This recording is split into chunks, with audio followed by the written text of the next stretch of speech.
जय श्री राम दोस्तों, वक्फ पे चर्चा में आपका स्वागत। वक्फ, लाल जिहाद, इन सबको मिला के अगर हम चर्चा शुरू करेंगे तो ये चर्चा काफ़ी लंबी जाएगी। मुद्दे की बात यह है कि एक तरफ लाल जिहाद और एक तरफ लैंड जिहाद, एक तरफ लव जिहाद, ये करना क्या चाह रहे थे इतने सालों में और उसके नतीजे क्या हुए। आज उत्तराखंड में कई ज़िले मुस्लिम बाहुल्य हो गए। नॉर्थ ईस्ट का हाल सबको पता ही, असम बंगाल में क्या हाल है, बिहार में क्या हाल है। यूपी के कुछ शहर हैं जो मुस्लिम बाहुल्य हो गए। और देश किसी भी राष्ट्र के संस्कार और संस्कृति के रखाव के लिए उसकी संस्कृति का नाश ना हो, ये बहुत ज़रूरी है।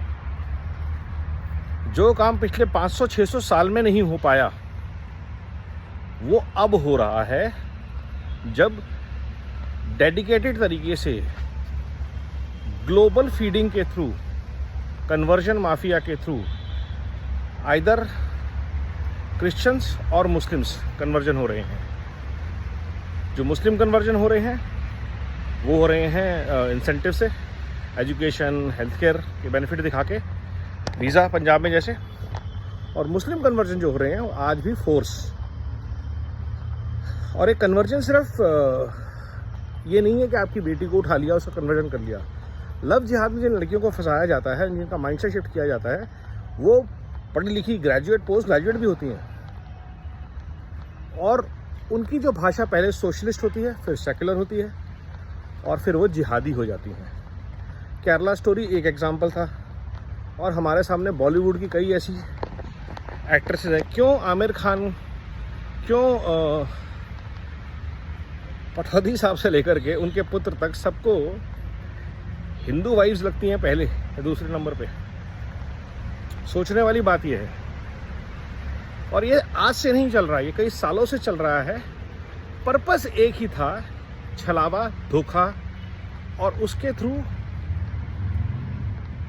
कल्चर को हमारे ख़त्म करना, हमारी स्टोरीज़ को, हमारे नरेटिव्स को किल करना। हम अपने भगवानों को गालियां दें, हम अपनी पूजा पद्धतियों को क्वेश्चन करें, हम अपनी रिलीजन की, कल्चर की साइंटिफिक स्ट्रेंथ को एक्सप्लोर करने की बजाय उसके क्रिटिसिज्म में लग जाए। हमारा एजुकेशन सिस्टम फेल हो जाए, हमारा हेल्थ केयर सिस्टम फेल हो जाए। पूरी दुनिया आज मान रही है। कल मैंने रॉबर्ट कैनेडी का एक वीडियो सुना कि how pharma is creating $1 trillion industry on sickness in US. और हम एक तरफ हमारे पास आयुष का विकल्प है, योग का विकल्प है, उसको आप डिक्राई कर दीजिए। ऐसा पुराने ज़माने के दक्यानुसी विचार है। मॉडर्न मेडिसिन, और ये सारी चीज़ें जुड़ी हुई हैं। हमें लगता है ये सब अलग अलग हैं। मॉडर्न एजुकेशन, मॉडर्न मेडिसिन, हमने गुरु शिष्य परंपरा को ख़त्म कर दिया, नॉलेज क्रिएशन के एवेन्यूज़ को ख़त्म कर दिया। हमने जो साइंस की ट्रीटीज़ लिखी हुई हैं अलग अलग चीज़ों की, music to dance to weaponry, everything, we lost it. Europeans took it, repackaged it, sold it to us. तो और ये सारा का सारा जो नेटवर्क चलता रहा कई सालों तक, कई 100 सालों तक, उस कड़ी में लेटेस्ट ये है आपका कि आप इकलौता ऐसा कल्चर दुनिया का बचा है जो क्रूसेड के अगेंस्ट खड़ा है। क्रूसेड या जिहाद, जो भी आप बोल दीजिए। जो ये दो ग्लोबल वॉर्स 2000 साल से चल रही हैं, क्रूसेड और जिहाद, इनके खिलाफ आज अगर कोई कल्चर जो 5000 साल पुराना खड़ा है वो है सनातन। तो जो इस्लामिक फोर्सेस जिनको मैं बोलता हूँ, ये सारी मिलके चाहे किसी भी एंगल से हो, डिस्ट्रॉय क्या करना चाहते हैं? भारत की सनातन परंपराओं को।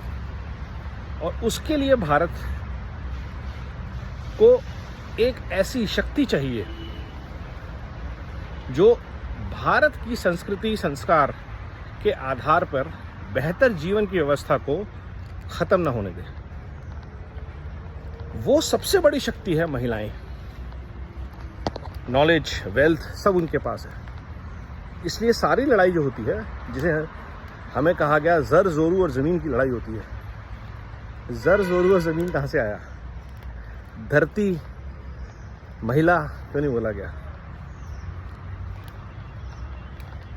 इश्क और जंग में हर चीज जायज है, प्यार में नहीं, क्योंकि इश्क और जंग का पर्पस ही एक है, डिस्ट्रॉय या कब्जा। तो ये जो सारे फोर्सेस लगी हुई हैं आज की डेट में, या तो आपको डिस्ट्रॉय करना चाहती हैं या आपकी इकोनॉमी पे, आपके सोशल कल्चर फाइबर पे कब्जा करना चाहती हैं। और ये जो पूरा इकोसिस्टम है, लाल जिहाद, वक्फ, कन्वर्जन माफिया, आपके जो पंजाब में पेस्टर्स नाचते हैं मेरा यीशु यीशु करके, इतना हाथ लगाने से क्योर होता है, तो पोप को क्यों नहीं क्योर करते भाई? वो बेचारे चल नहीं पा रहे हैं। तो हमें इनसे बचना है, इनके खिलाफ आवाज़ उठाते रहना है, देश को, सनातन को, हिंदुओं को जागरूक करते रहना है। और जो भी संस्था मिले वहाँ अब खुद को, अपने परिवार को, अपने बच्चों को जोड़ते जाना है। संघ हो, विश्व हिंदू परिषद हो, राष्ट्र निर्माण से रिलेटेड NSS हो, NCC हो, अग्निवीर प्रोग्राम्स हों, पढ़ाएं सब कुछ बच्चों को, लेकिन राष्ट्र और धर्म के प्रति उनकी आस्था को बढ़ाने में जो कर सकते हो वो कीजिए। राष्ट्र को बचाना एक बार की बात नहीं है, सतत प्रयास है, और ख़ास तौर पे ऐसे वक्तों में बहुत ज़्यादा ज़रूरी। बांग्लादेश, पाकिस्तान का हाल हम देख रहे हैं, ये भारत ही था, यहाँ हिंदू बाहुल्य था, बार बार सब कह रहे हैं, और योगी जी ने तो कह ही दिया, बटेंगे तो कटेंगे, एक रहेंगे नेक रहेंगे। मंत्र बड़ा साफ है। वंदे मातरम, नमो भारत, जय हिंद।